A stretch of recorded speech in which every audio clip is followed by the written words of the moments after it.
श्री गुरु महाराज की जय। बोल मेरे श्री परमहंस दयाल महाराज की जय।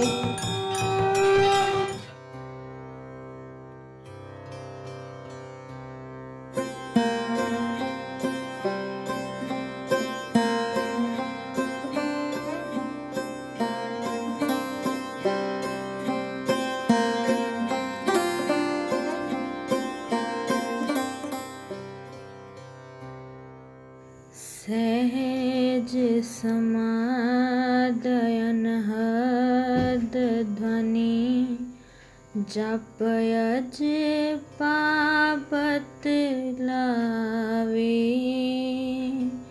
प्राणायाम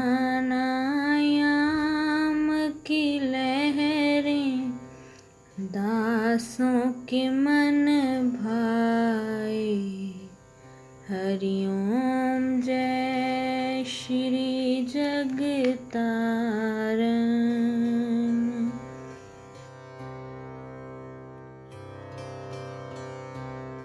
अर्थात श्री सद्गुरुदेव जी ने सहज योग की 3 युक्तियाँ, सहज समाधि अर्थात आसानी के साथ ईश्वरीय ध्यान में लीनता अथवा आँखों को बंद करके तीसरे नेत्र को खोलकर घट में दिव्य दर्शन करना। दूसरी युक्ति अनहद नाद अर्थात कानों को बंद करके भीतर अनेक प्रकार के आनंद देने वाली दिव्य आवाज़ों घंटा, शंख, नफीरी, बांसुरी, मृदंग और देवलोक की आरती को सुनना। तीसरी युक्ति अजपा जाप अर्थात मुख बंद करके जीवा को उल्टा करके श्री सद्गुरुदेव जी द्वारा बोध कराए शब्द सतनाम का सिमरन बतलाया। आप द्वारा प्राणायाम अर्थात योग के चौथे अंग जिसमें श्वास प्रश्वास की वायु को नियंत्रित किया जाता है, नियमित रूप से श्वास को खींचना और बाहर निकालने की प्रक्रिया। प्राणायाम के 3 विभाग कुंभक, रेचक और पूरक, दाहिनी नासिका, ईड़ा और बाईं पिंगला और दोनों के मध्य सुषुम्ना है।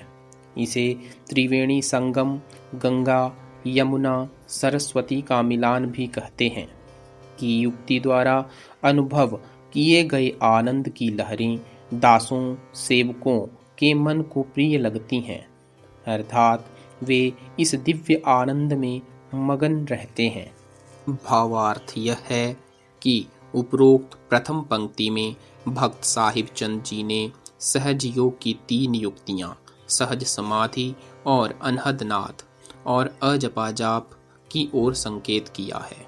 परम आराध्य देव दादा गुरुदेव श्री परमहंस दयाल जी ने अत्यंत कृपा करते हुए जीवों के कल्याण निमित्त योगाभ्यास की 3 विधियों का दिग्दर्शन कराया है।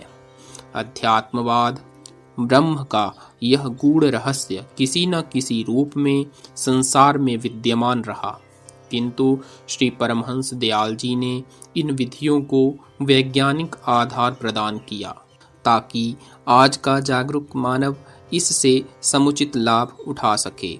यूं तो हमारे धर्म ग्रंथों में किसी न किसी रूप में योगाभ्यास की इन युक्तियों का उल्लेख मिलता है, किंतु यदि साधक और जिज्ञासु ग्रंथों में पढ़कर इनका अभ्यास करने लगे तो लाभ के स्थान पर हानि होगी।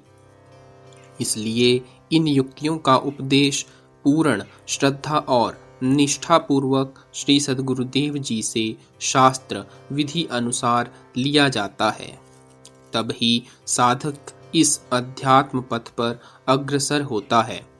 यदि ग्रंथों का स्वाध्याय करने से ही कोई व्यक्ति ब्रह्मज्ञानी बन जाता अथवा बही खाते में लिखी हुई रकमों को पढ़कर ही धनी साहूकार हो जाता तो पूर्ण सद्गुरुदेव जी की चरण शरण अथवा व्यापार करने की क्या आवश्यकता थी।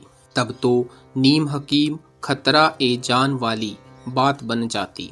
श्री सद्गुरुदेव जी का यह महान उपकार है तो उन्होंने जाति वर्णाश्रम धर्म की भेद भावना से ऊपर उठकर आत्म कल्याण निमित्त श्रद्धालु और साधन संपन्न प्राणियों को यह अनमोल धन प्रदान किया। सहज समाधि का साधारण अर्थ तो यह है कि उठते बैठते सोते जागते प्रत्येक अवस्था में प्रभु चिंतन नाम सिमरण निरंतर होता रहे। हथ कारवल दिल यारवल पंजाबी की इस कहावत के अनुसार मालिक की याद जीवन के प्रत्येक क्षण में होती रहे। सहज समाधि का विशेष भाव उस दिव्य दृष्टि, शिव नेत्र, तीसरे तिल और ज्ञान चक्षु को प्रकट करने से है। यह वही दिव्य ज्योति थी जिसके प्रकाश में हस्तिनापुर में बैठे बिठाए संजय ने धृतराष्ट्र जी को कुरुक्षेत्र में हो रहे महाभारत का सारा विवरण सुनाया था। यह वही तीसरा नेत्र था जिसके खुलते ही कामदेव जलकर राख हो गया।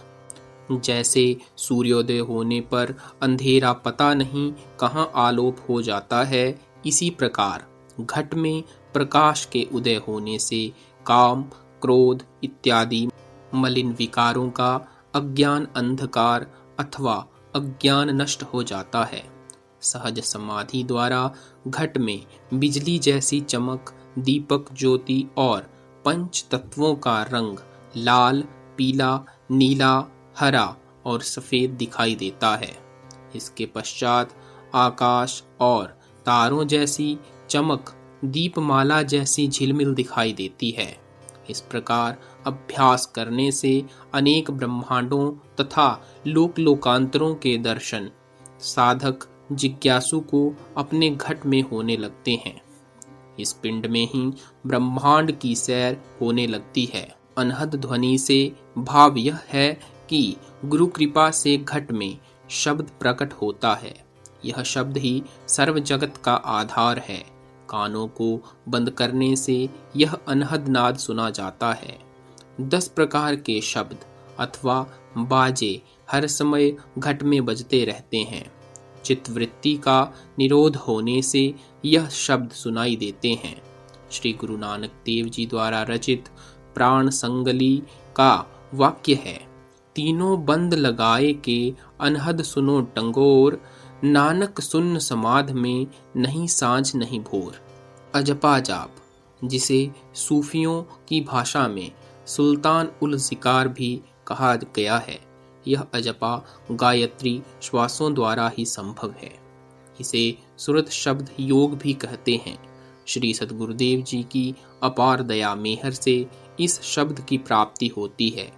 यही सबसे श्रेष्ठ नाम सिमरण की विधि है। सर्व संसार धर्म के बाह्य अंग माला, मंत्र, पूजा पाठ इत्यादि में लगा हुआ है। भाग्यशाली हैं वे साधक जिन्हें यह शब्द प्राप्त है। यूं तो साधक को प्राणायाम की विधि नहीं बतलाई जाती, किंतु अजपा जाप का अभ्यास करते समय स्वयं ही प्राणायाम के 3 विभाग रेचक, पूरक और कुंभक का अभ्यास हो जाता है। प्राणायाम में मुख बंद करके नाक द्वारा सांस लिया जाता है। शब्दों की चोट से ऊर्ध्वमुख उल्टे मुख वाला हृदय कमल सीधा हो जाता है, किंतु हर एक साधक यह अभ्यास नहीं कर सकता। इस प्रकार सहज समाधि, अनहद ध्वनि, अजपा जाप और प्राणायाम की युक्तियां श्री सद्गुरुदेव जी से प्राप्त करके जिज्ञासु शिष्य कृत्य हो जाता है। बोलो जयकारा, बोल मेरे श्री भगवान